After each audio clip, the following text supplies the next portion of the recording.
I'm Mindy with Astrology by Love. I just wanted to talk today about the two Duchesses, Duchess Kate and Duchess Meghan. A lot of times they're referred to as Kate Middleton, Meghan Markle. They've been in the news recently. They've been accused of not getting along, kind of fussing at each other. And I wanted to do a Synastry chart. Typically, Synastry charts, you hear about them used for couples and love compatibility, but really they can be used for any two people. And what a Synastry chart is, you have one person's natal chart. This is, the snapshot of the sky at the time they were born and the energies that were infused to their personality.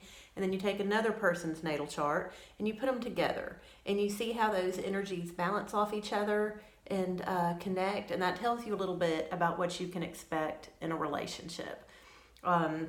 Typically, people don't do Synastry charts to figure out if they'll get along with their sister-in-law, and the royals are no different. But just for fun, I thought I would do a comparison, a Synastry chart of this is Duchess Kate and Duchess Meghan. So I'm sure everyone has heard about them. And this is their Synastry chart, and this is the chart I'll be using today to talk about the different aspects and things to expect.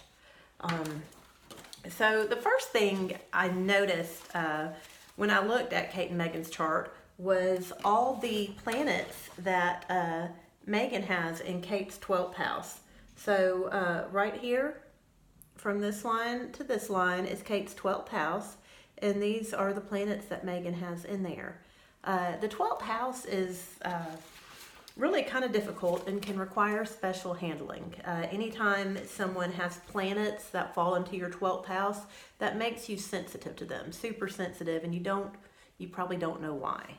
The 12th house is our subconscious mind, talks about hidden things, not things that we know and hide, that's the 8th house, but hidden things that we don't know. It can also represent endings, foreign countries, and institutions. And with Meghan's sun falling in Kate's 12th house, that sort of lights up all the hidden things inside of Kate.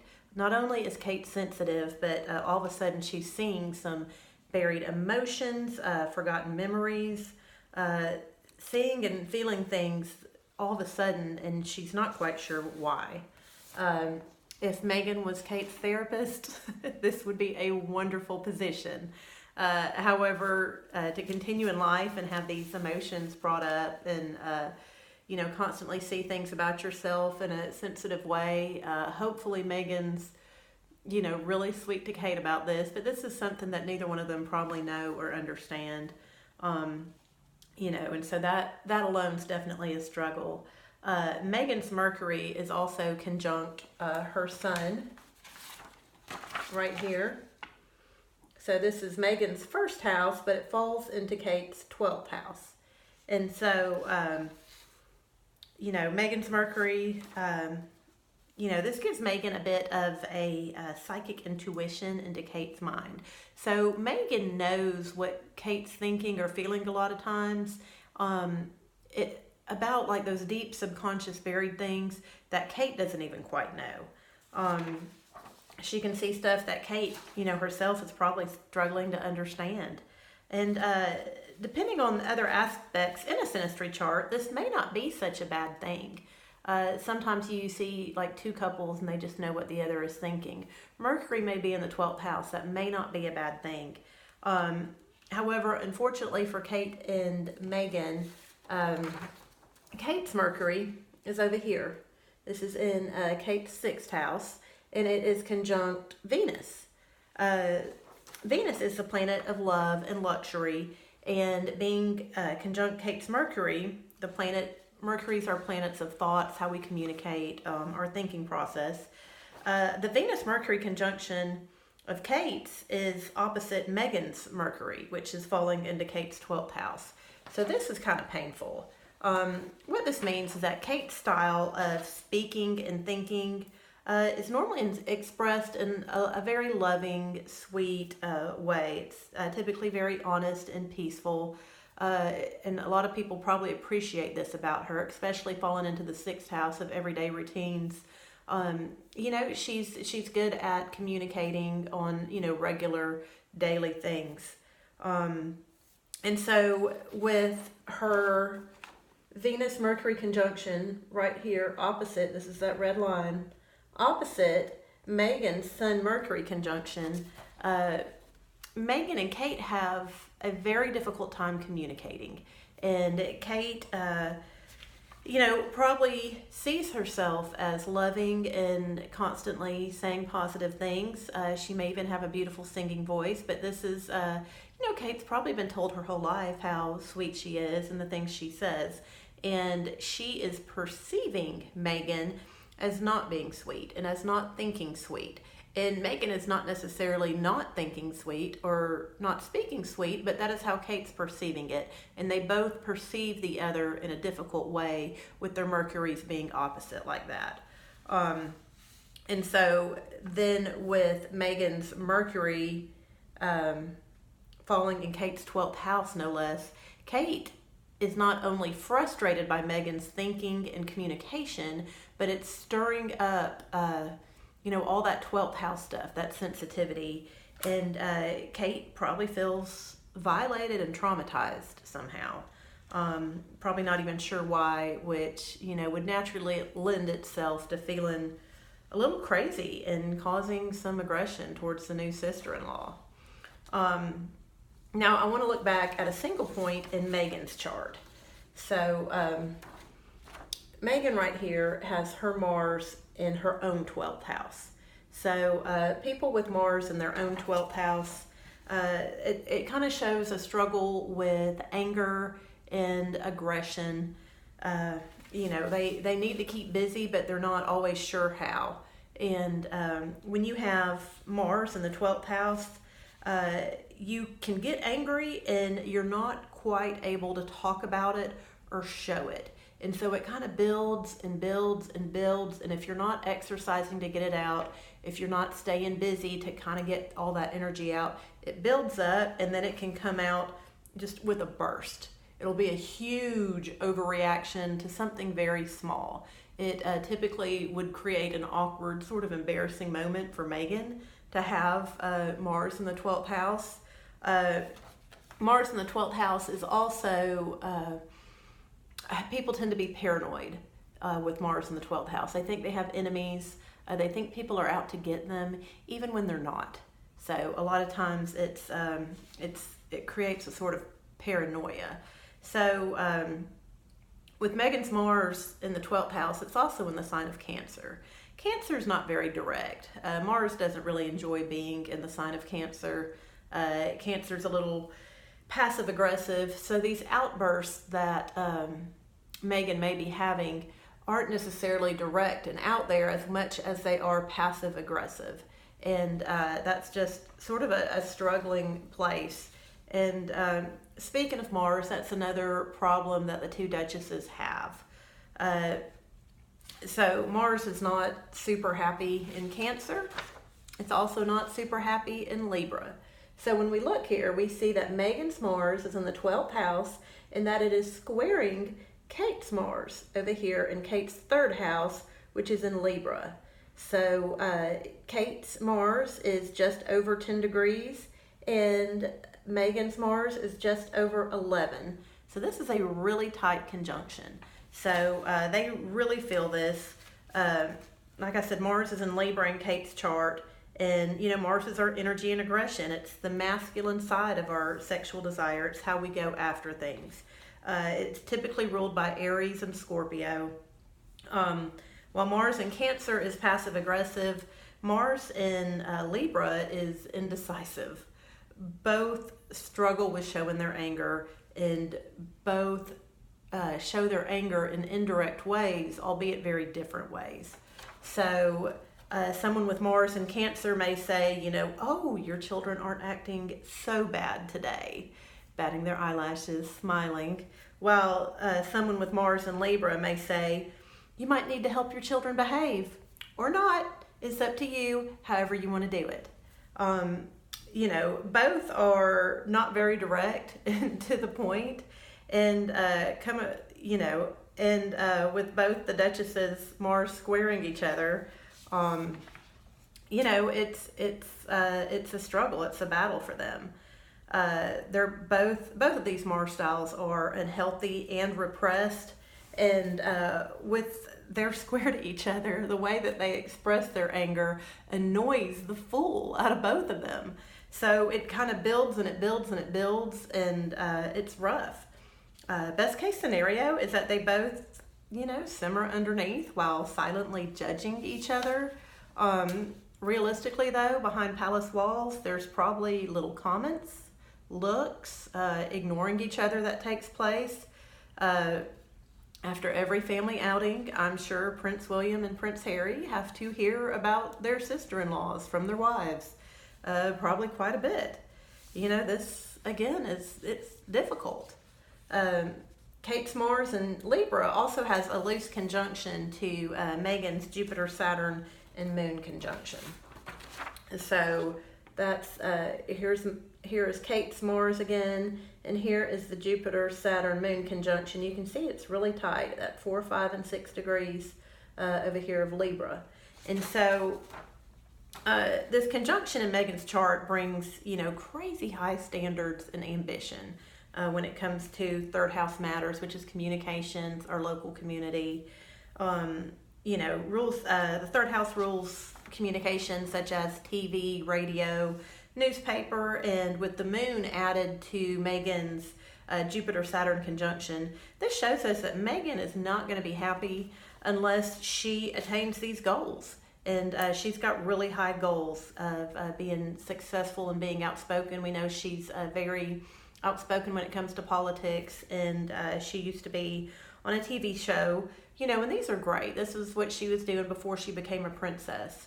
And so she's definitely attained and played out that part of her destiny. I bring this up because Kate's Mars is loosely conjunct Meghan's Moon, Saturn, Jupiter conjunction.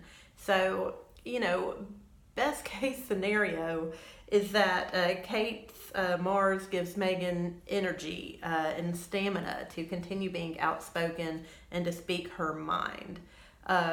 Worst case scenario is that Kate has aggression, albeit indecisive aggression, about this part of Meghan. And of course, this square sets...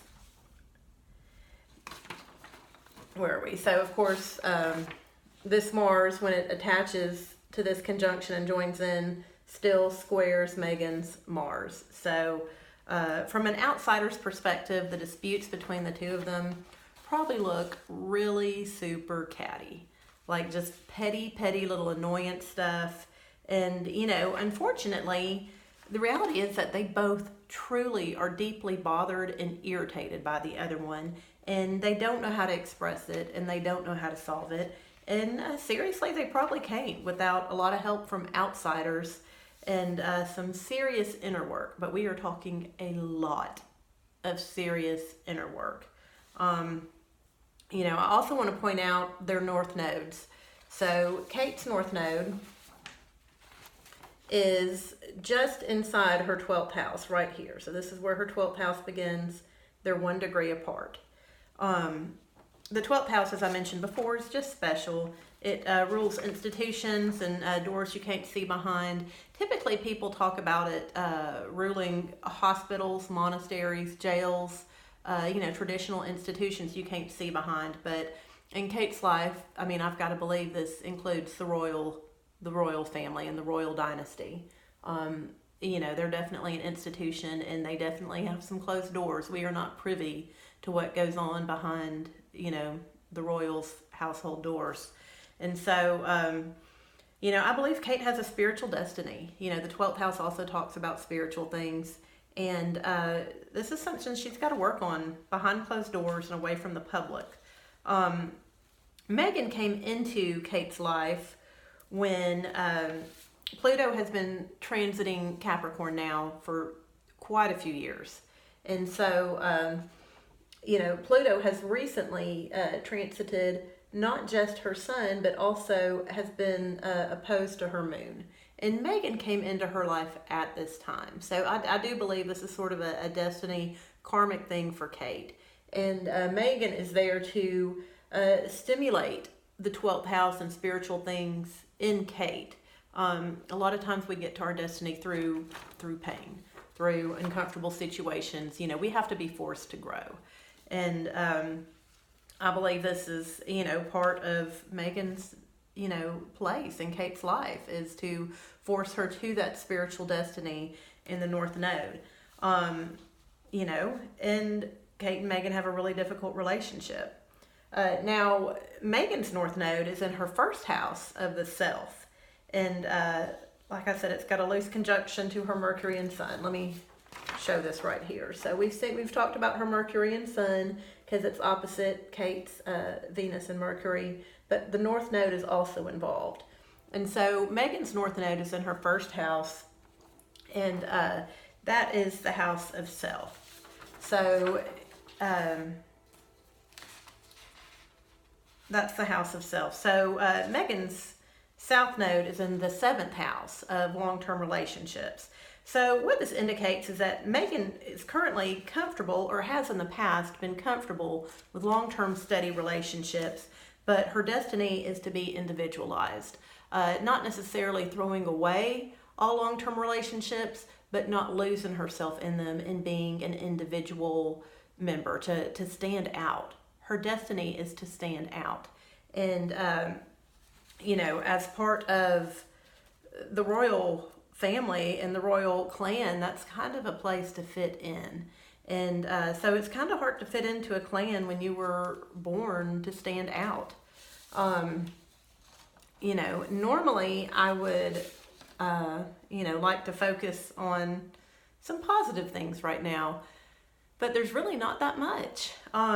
You know, best case scenario, Kate's Saturn, you know, the planet of restriction, lines up with Meghan's Pluto, you know, the planet of change, birth, death, you know, burning it down so that it can be rebuilt. You know, that's not a lot of fun. And then it squares Neptune. So, you know, Neptune's the planet of disillusionment. They both have it right there in their 5th houses. So maybe they can get together and, you know, obsess about high standards and religious values for their children. I mean, that's best we got. In this chart, the blue lines are the trines and the sextiles. Those are the easy connections. And the red lines are the squares and oppositions. So this is that Mars square we were talking about, and this is that Mercury opposition we were talking about. A lot of times you can look at a synastry chart and you can, you know, see the difficulties with the red lines, but a lot of times the blue lines come off of it and it show you a solution to it. So, you know, these thick line, there's a conjunction here. Like I said, this is Meghan's moon, Saturn, and Jupiter, and it is trining Kate's Venus and Mercury. So this is probably the best place for them to look, but unfortunately, at either end of this trine, this sets off the Mercury opposition, which, you know, the way they think and communicate is opposite of each other, and then at the end of this trine, this square between their Mars is set off.